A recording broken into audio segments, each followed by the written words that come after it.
Welcome to Blue Talks.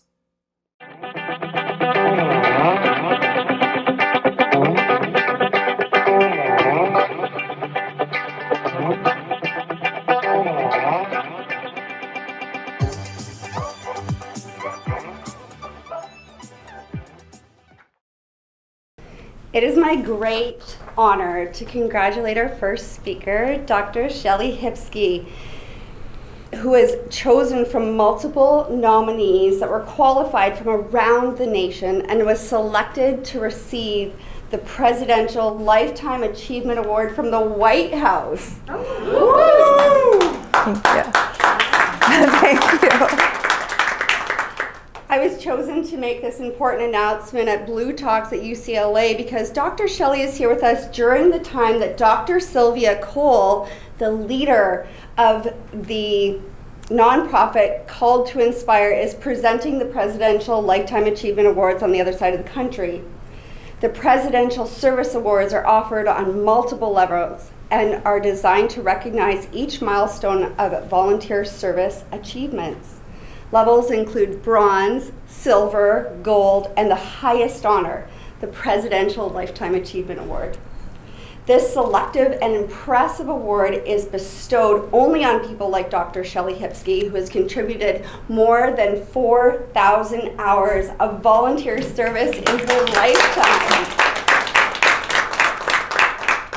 Along with the ultimate honor of presidential recognition, recipients will receive a personalized certificate, an award, and a personalized congratulatory letter from President Joe Biden.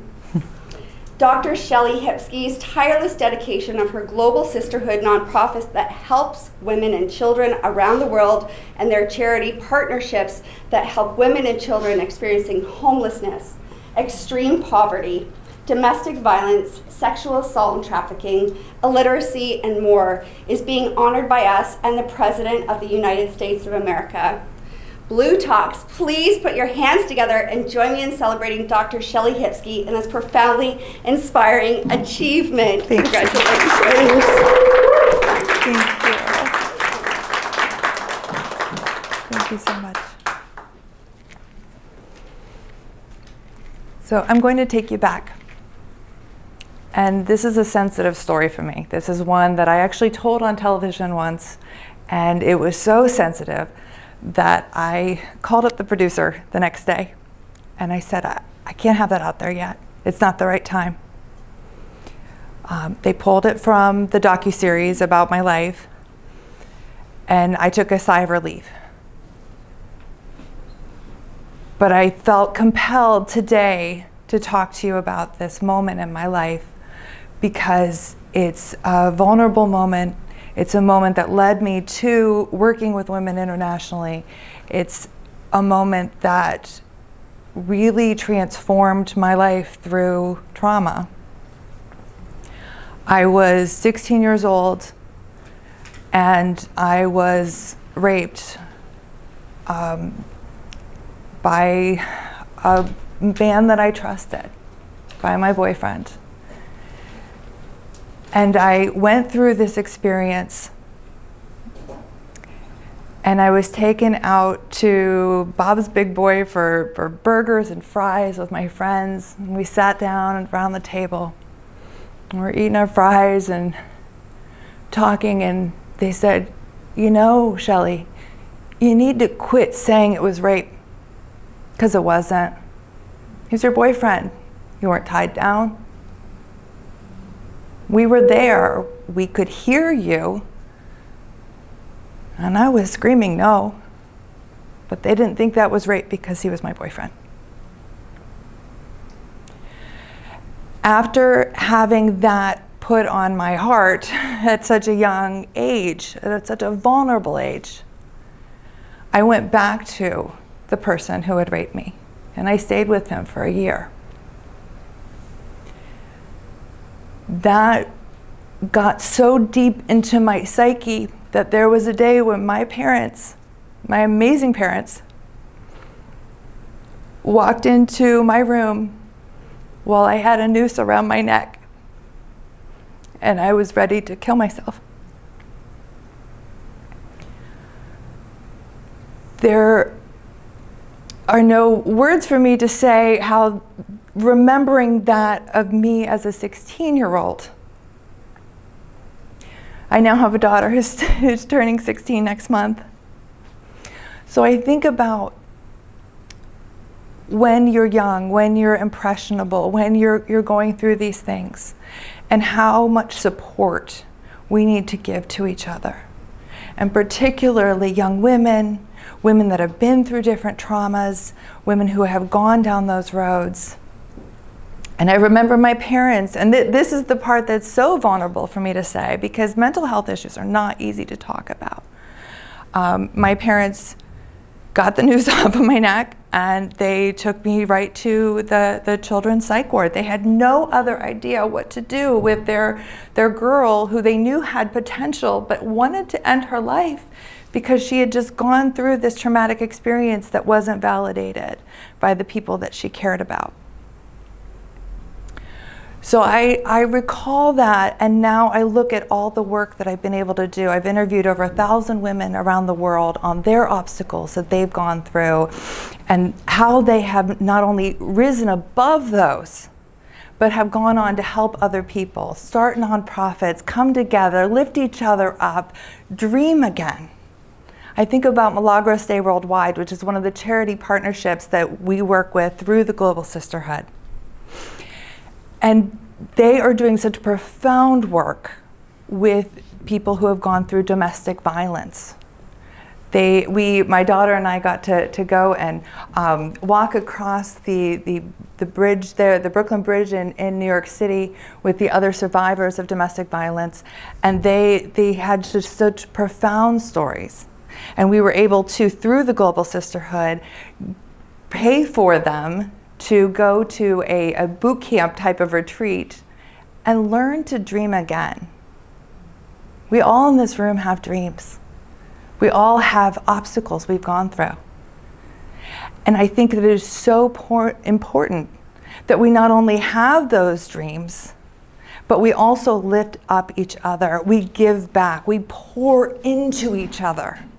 Because that is where we get that soul-filled up vibe, isn't it? When you're pouring back into other people.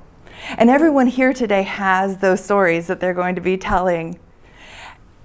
And I just think it's so vital that we are in tune with those stories, and we are vulnerable, and we are authentic, and we are putting it out there. Because there are other people that need to hear those stories. There are people that need to know that, you know what, it's okay. Because, you know, Dr. Shellie standing here, I just got the Presidential Lifetime Achievement Award, but I wouldn't have if my parents wouldn't have walked in the room that day, okay? Because we've all been at those low points. And we are going to meet other people that are at those low points in our lifetime. And we need to find ways to come together and build each other up. So my talk today is giving, gratitude, and grace.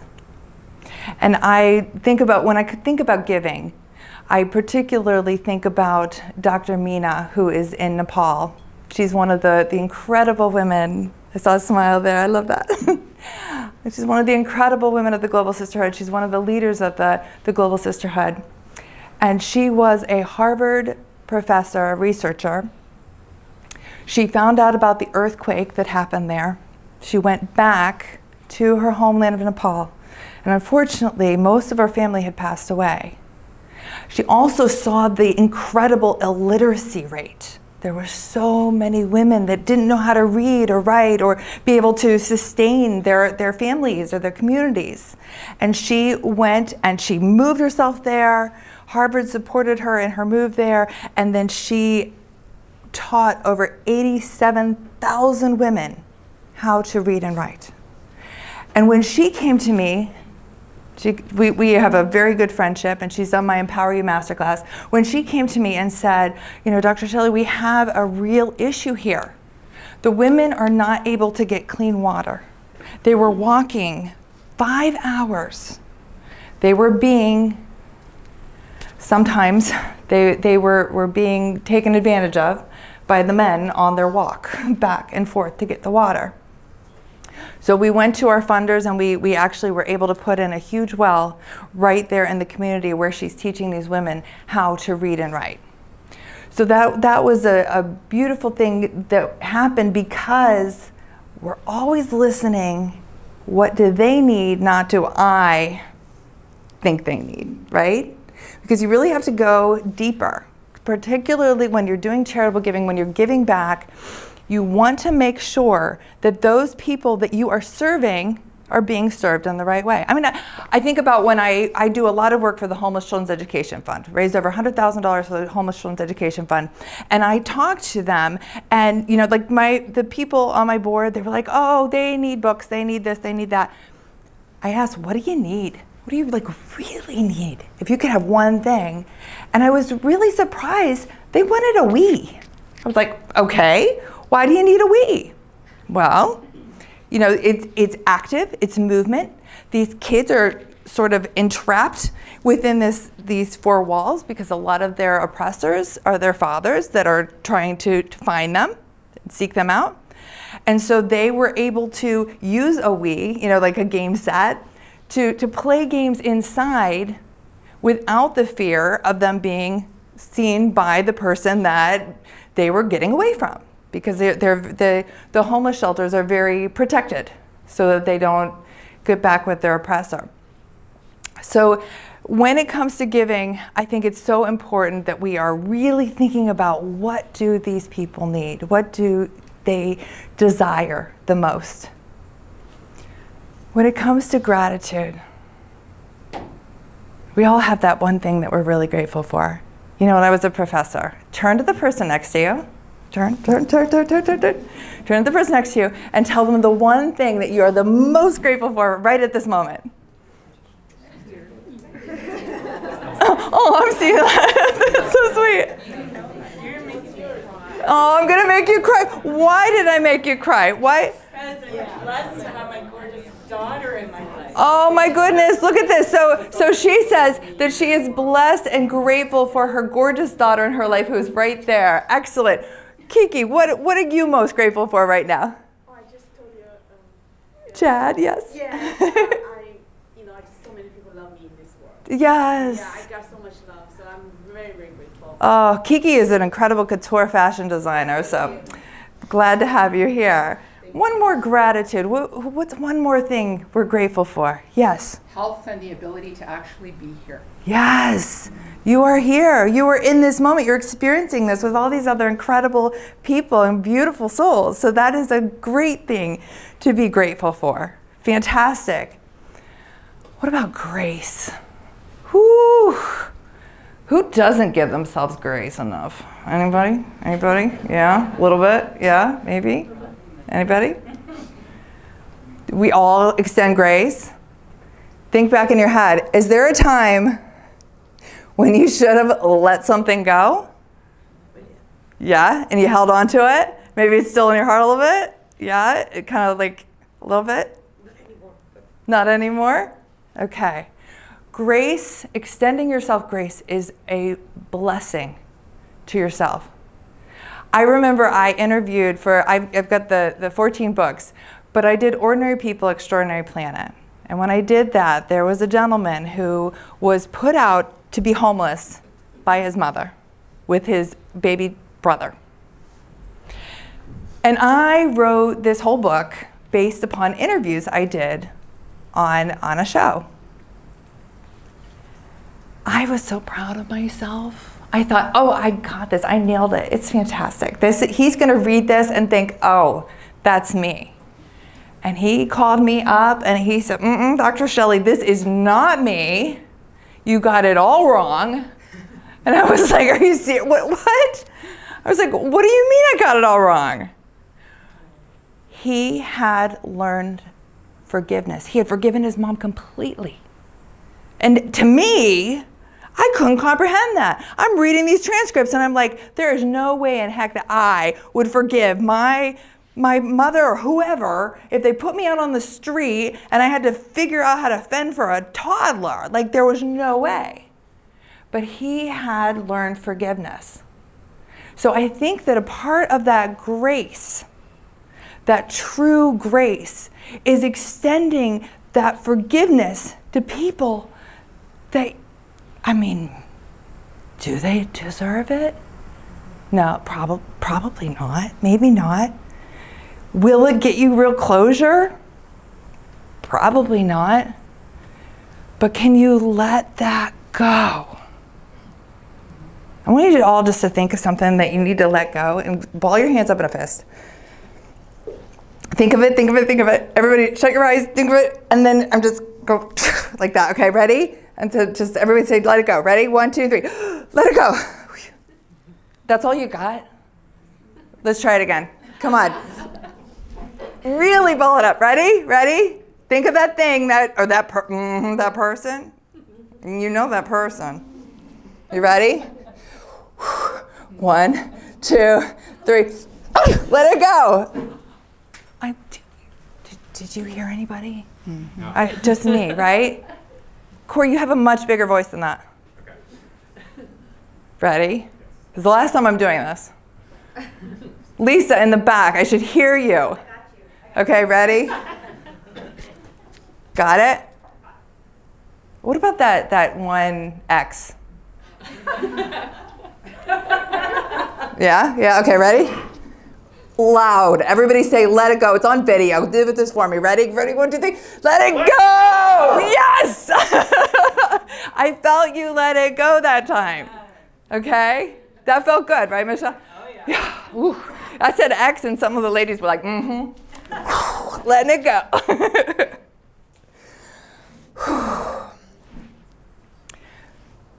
I'd like everyone to really take a moment of grace, a moment of gratitude with me here. From the back of the room to the front of the room. I'm going to say some affirmations. I know that so many of us in here are affirmation type of people. How many people say affirmations almost every day? Excellent. Almost the whole room. I'm going to give you some. I'm going to say it. And now that we've already let it go and we found our voice, right? You got our voices. I want everybody to say them after me, okay?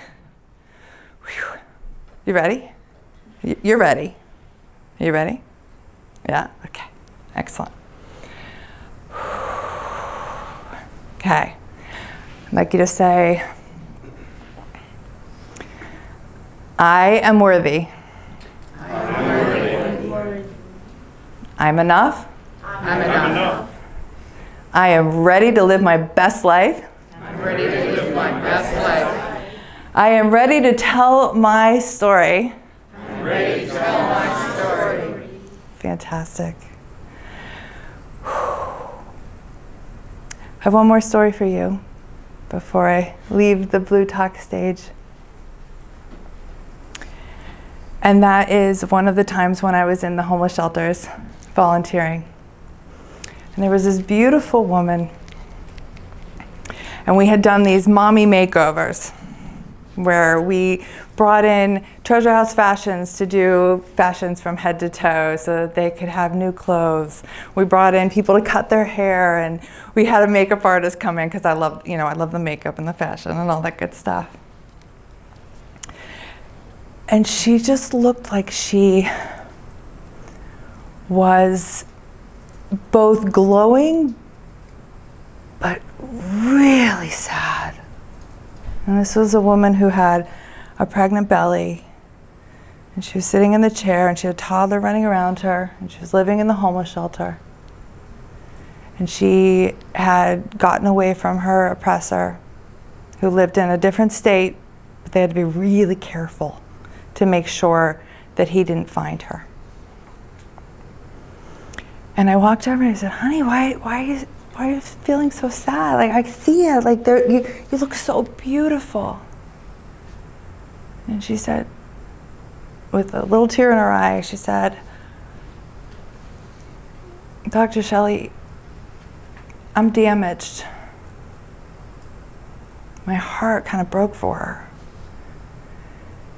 And I pulled out my cell phone and I put it on, camera mode. And I said, but look how beautiful you are.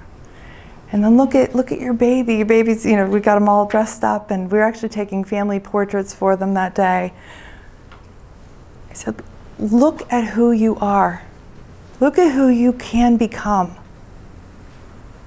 It is when we can see, when we can envision, when we can dream of who we can become, that is when we can get there. I'm very proud to say that that woman has a wonderful job now. She's moved on, she's got her own apartment, she's not living there, she's gotten away from her oppressor, and there are so many beautiful stories out there like that.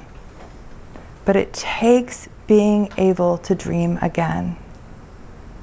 And I hope for each and every one of you that you will extend yourself the gratitude and the grace to be your best selves, to vision big, and as I always say, remember that inspiration is just a story away.